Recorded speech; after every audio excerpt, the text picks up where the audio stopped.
Și pentru că vine weekendul, doamnelor și domnilor, vă povestim în continuare despre un eveniment care se va desfășura în Chișinău și la care puteți să mergeți și sâmbătă și duminică, mai ales că intrarea este liberă și puteți să vedeți filmele studenților de la Academie de Muzică, Teatru și Arte Plastice. Deci este un eveniment care practic ne face cunoștință cu noua generație de cineaști din Republica Moldova. Mai multe despre acest festival de film studențesc, debut, ne povestesc următorii noștri invitați. Este vorba despre Ionu Satăi și Vadim Tristan, pe care îi salut. Profesori AMTAP și regizori. Băieți, bună seara, bine ați venit! Bună seara! Bine v-am găsit! Am zis tot corect, nu? Da. Perfect. Am zis corect și că sâmbătă și duminică are loc festivalul de film studențesc. Doar că nu sunt doar studenți, mai aveam încă ceva pe lângă asta. Hai să înțelegem cu toții despre ce este acest eveniment și pe cine are în prim plan, cine sunt personajele principale acestui eveniment. Pot să spun că vor fi peste 20 de filme, de scurt metraj și mediu metraj, ficțiune și documentare, realizate de începători în cinematografie. Deci acest eveniment deja e la 10-a ediție, plus minus, poate greșesc vreo 2 ani. A apărut în interiorul Departamentului Multimedia. Scopul acestui eveniment este de a face public lucrările studenților care absolvesc. Anul ăsta la noi absolvesc studenții la imagine, operatorii, dar pe lângă filmele lor de licență mai sunt filmele masteranților, mai sunt filme a studenților anul 1, anul 2. Este o selecție de, cum a spus Vadim, vreo 20 de filme, 2 zile, câte 4 ore de proiecție.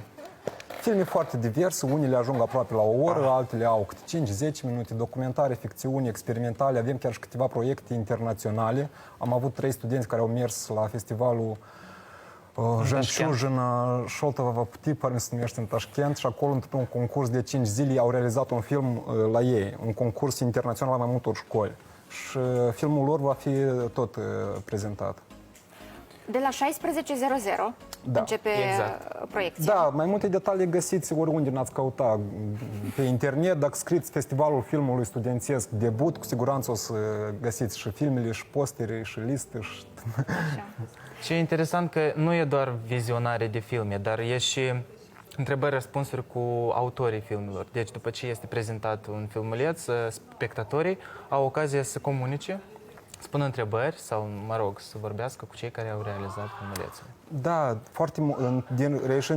din experiența anilor precedenți, foarte mulți tineri s-au cunoscut în cadrul acestui eveniment, după care au urmat colaborări mari. Deci e un eveniment de networking. Da, care intersectează oameni diferiți, dar de toate generațiile și cu interes comun, cu un singur interes comun, filmul. Eu am văzut posterele, am văzut pagina de Facebook dedicată festivalului, am văzut posterele, câteva dintre trailere, chiar arată foarte interesant, promițător. Am văzut și câteva scurtmetraje care mi-au atras atenția. Mai devreme noi am văzut și unul dintre, de fapt vedem câteva trailere ale filmelor care vor fi prezentate. Vadim, și tu să ai unul din filmele tale va fi proiectat. Da, exact. Sper să nu puneți aici, pentru că e doar ca imagine, adică, mă rog, de sunet, ok, dacă e doar imagine, e bine.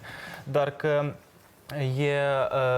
e lucrarea mea de master, la care am lucrat din 2019 până în prezent. Este un lucru cu arhive pe lângă altele, vreo 100 de ani de arhive. Filmul e 50 minute.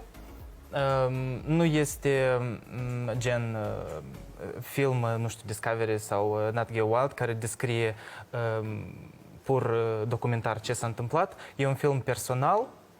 Sunt personaje care noi vedem viața lor prin ei și viața lor. Noi aflăm despre Transnistria, unde am fost născut eu.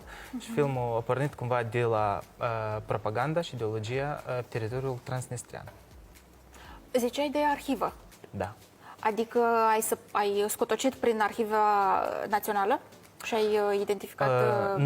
Nu știu dacă e corect Arhiva Națională, mai degrabă că e arhiva profesorilor noștri. Avem noi o colecție. Da, noi avem profesorii noștri care au lucrat la Moldova Film și iau arhivele lor personale, care au lucrat în timp, plus nu doar a lor, dar și a colegilor, care noi am putut să le folosim.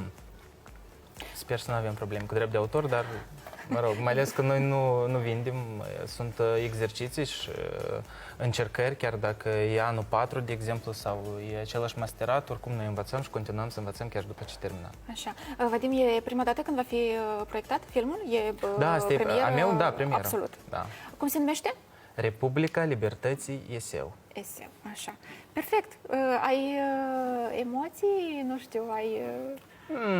Nu știu, parcă nu. Mă gândesc că e totuși un moment important. Mai ales că ai lucrat din 2019. Da, e nașterea filmului atunci când e premieră și asta e un moment important. Emoțiile sunt atunci când filmul începe pe ecran și tu nu știi publicul cum reacționează sau cum va reacționa. Nu știi, vor râde atunci unde trebuie sau vor plânge acolo unde trebuie, pentru că cumva asta e, se simte emoția cei care am vrut să o transmit. Ion, tu ai zis mai devreme că a fost o selecție a acestor filme. Da. Deci înțeleg că a fost o perioadă de înscriere, toți studenții s-au înscris și apoi cine a selectat? Cine a făcut selecția?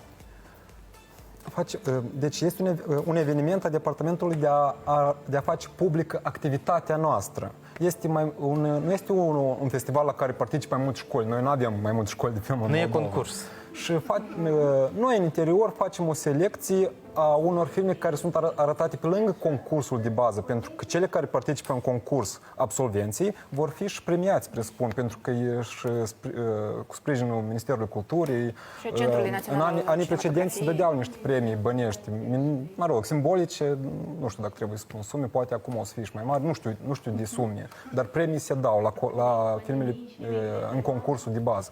Iar cele bonus sunt o selecție care o facem noi pentru a arăta activitatea, atât.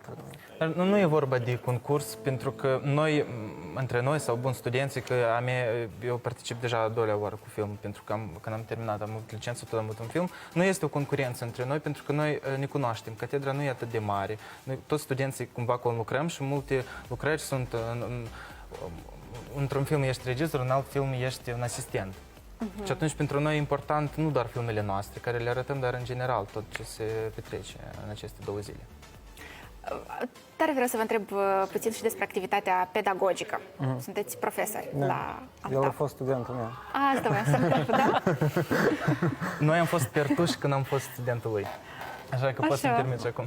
Dar eu cred că Ion are această abordare foarte relaxată și apropiată, Prietenească, da. prietenească față de studenți. Da. Cum? Bun, Ion, acuși te întreb, dar pentru că Vadim a zis că a fost studentul tău. Vadim, spune-mi, tu ți-ai dorit? Adică a fost un vis? Ți-ai dorit să fii la un moment dat și domnul profesor? Ți-ai dorit această activitate pedagogică?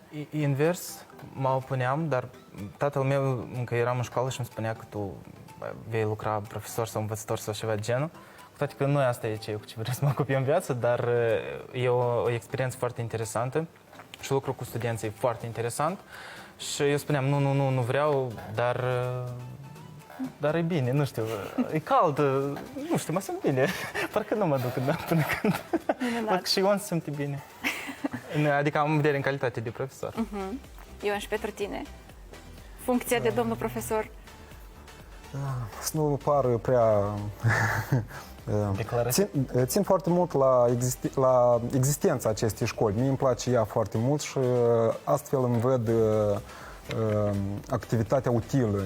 Este acel puțin pe care cred că îl pot face și important să mă simt util și să contribui cu ce pot la existența acestei școli care, dacă iar n-ar exista, cred că numărul tinerilor cineași va fi mult mai mic. Până și chiar dacă studentul după școală nu ajunge să facă filme în continuare, se angajează la o televiziune și această cultură care o primește acolo nu o să-i încurce.